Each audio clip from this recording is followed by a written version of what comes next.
Qadrdonlar, sizlarga mana o'zimiz uyda dehqonchilik qilganmiz. Mana 10 sotik yerga bolgarskiy ekkanmiz. 10 sotik joyiga. Xo'sh, mana suv qo'yish sistemasi tomchilab, albatta tomchilab qilganmiz. Mana tepada bochka turibdi. Shu bochkada oziqalari, dorilarni solamiz. Suvga aralashib tushib, mana shu yerdan qo'shilib ketadi. Qo'shilib, bolgarskiylarimiz juda ham zo'r ekan. Hosilini o'zingizlar ko'rib qo'yinglar yaqindan.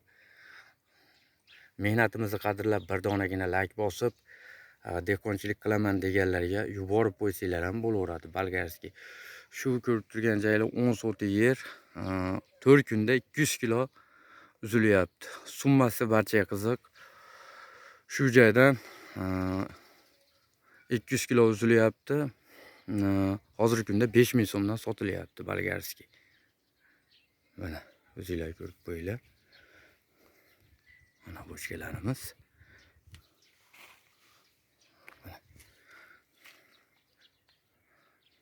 Sog' bo'linglar, salomat bo'linglar, o'zingizlarga ehtiyot qilinglar.